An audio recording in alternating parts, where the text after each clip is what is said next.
Hello and welcome to part 3 of how I healed myself from PTSD and gained consciousness while doing so. Please realize that this format is done in a way to allow your mind to recognize the truths, instead of using AI, which has a tendency to manipulate the truths. Think of it as a way of turning off your autopilot. If you choose to skip through these videos, then your mind has chose to create a perception instead of truly listening.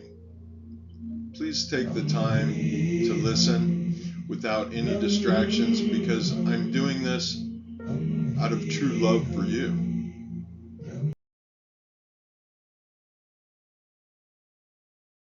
You might be asking, how do I truly listen? Well, the answer is by using mindfulness.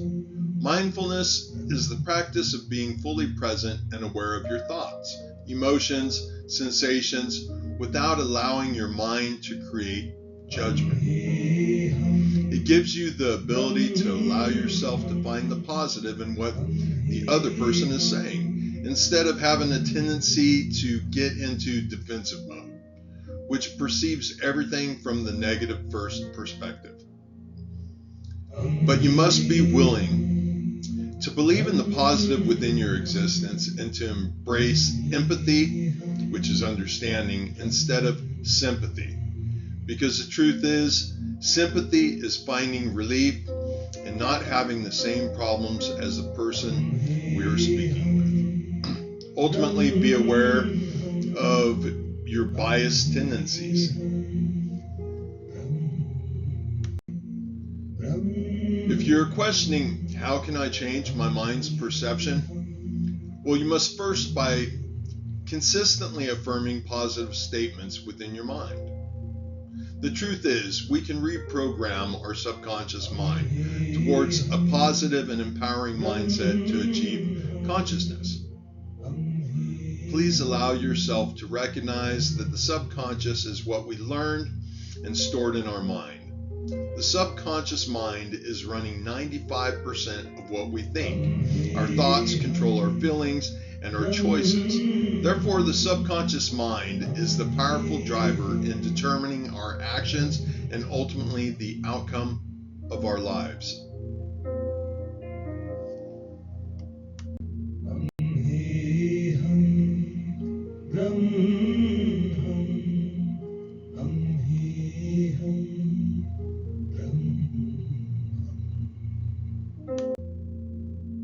Now, to get back to helping you understand where I'm going with my story. On December 25th through 26th of 2023, I gave thought to how it is beyond coincidence that a cartoon could contain exact thought patterns I had been having. I continued to watch the 8 episodes of Midnight Gospel because I felt as if I was having some sort of spiritual epiphany, that I had finally found something that understood my recent revelations. For example, I reflected that the paranoia that I felt while I was smoking marijuana were actually the truths within my reality. I was the type that in the first 15 minutes of smoking, I could simultaneously view others and how they could perceive me and my actions from the preceding day, but mostly from a negative perspective. And the truth is, considering no two people have the exact same perception of anything, I also knew that I do need to stop smoking weed. I do need to take better care of my body.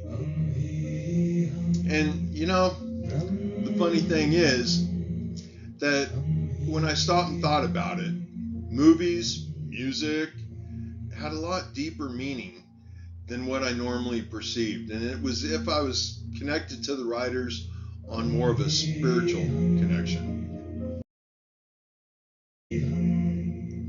Then I thought, well, if an organic chemical can change my thought patterns, then my brain should be able to do the same thing simply by having the will to do so. If you think about it, our minds do not want to feel the negativity that we perceive in the world. And this is why we use drugs, along with other things, ultimately, that have negative consequences. All because we want to change the state of mind, our thought patterns.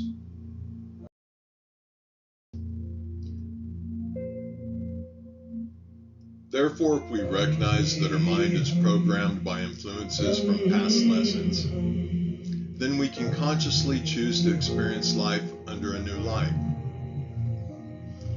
Are you aware that the writers and directors of The Matrix said that the whole Matrix story is about the struggles of being transgender? That the red pill is the transition medication, that the agents are the transphobes trying to force trans people to fit into a heterosexual model, and the world outside the Matrix is a world not confined by the mindset that biology does not play a larger role in determining human psychology.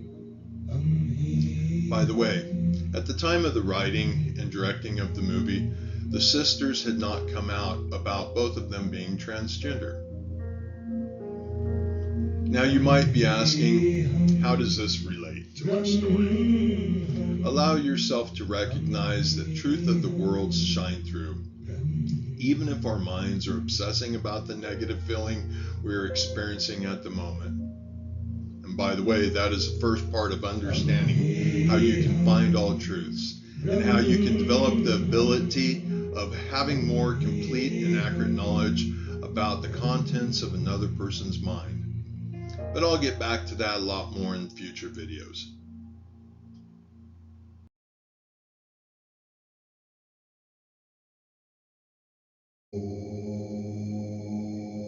So I started asking the question of, what if the mind is incapable of concealing the truths? And if so, we should be able to be capable of finding all the truths if we have the will to change our perception.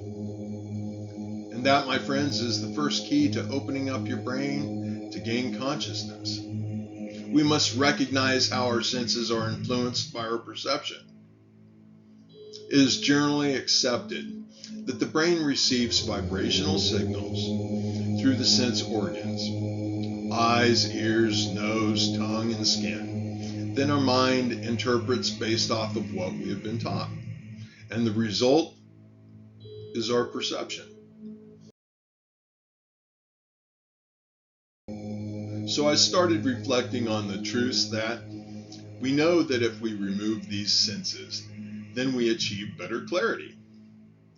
If you think about it, hypnosis quiets the senses, so does meditation, prayer, sleep, and near-death experience. Quiets all your senses.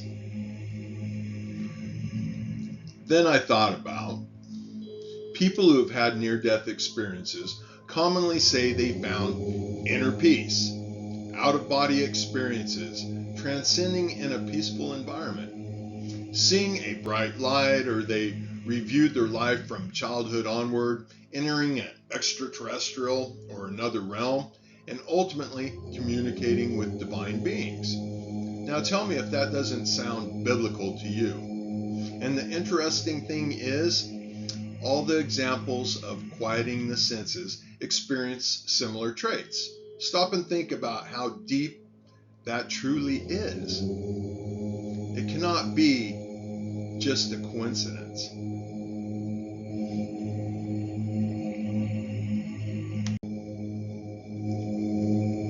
So that led me to reflecting on my time as a funeral director and the regrets I had heard from people as they were getting ready to pass. They wished they had the courage to love more often, or to say I love you more often. They had expressed more gratitude as a child, a parent, a spouse, or a friend. They wished they had dedicated less time working and more time loving. Or that they lived a life true to themselves and not the life that others had expected of them. And let themselves be happier. Or done more for others. And chose to see the positive in life. instead of obsessing about the negative, which ultimately brings all the stress.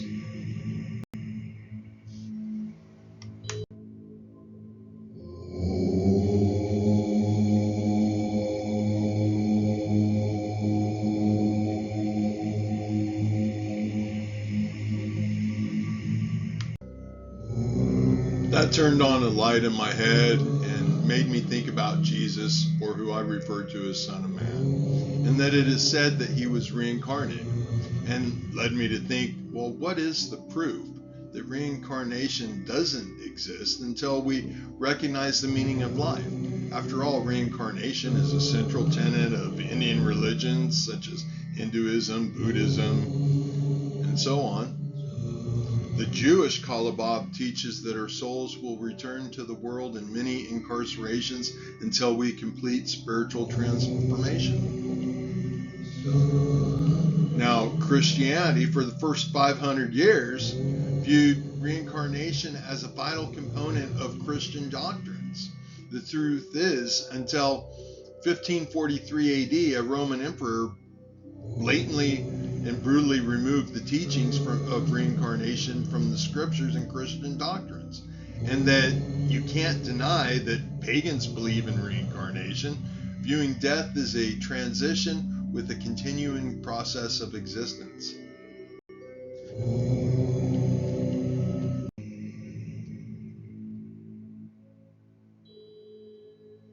So what if there are signs that occur regularly, but we have not consciously thought about it?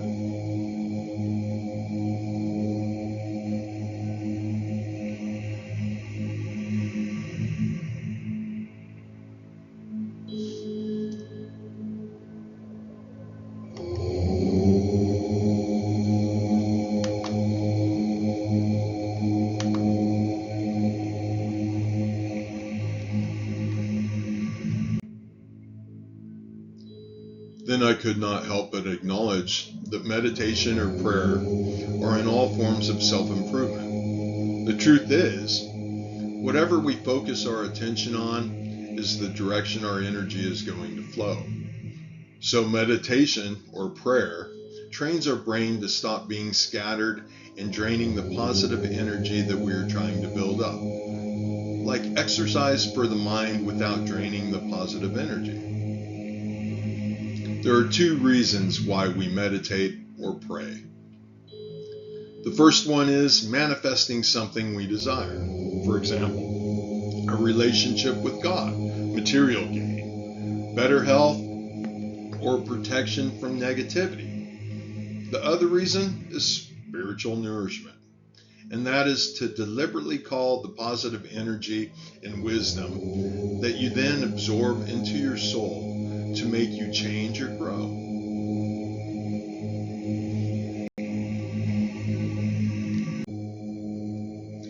And as I was contemplating all these deep thoughts, I thought about love. And what is true love? Is it how much pleasure we give one another? Is it physical? And if it's not physical, then why do we call it making love? The truth is, our soul knows real love, but our mind knows what love is not. Love is patient, kind. It does not envy. It does not boast. It does not have an ego. It does not dishonor. It always protects. It always trusts. And it does not keep a record of wrongs. Please take the time to look over this heart and stop and think, how many of those sayings triggered negative memories, and how many of them you could actually feel in your soul?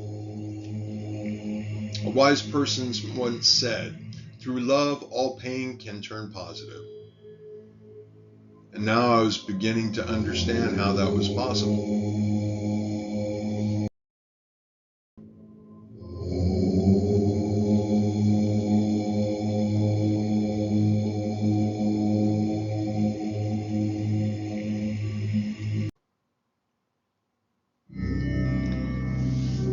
Before I end this video, please allow me to welcome my new granddaughter, Azra, and please wish her peace. Please allow yourself to continue to watch my story. If you do, I promise you'll be glad you did. If your mind has a hard time understanding what I am saying, please give us the benefit of the doubt and ask me a question. You can do so through comments, or you can send me an email at trentsuing@gmail.com. And please remember that the good within me loves the good within you.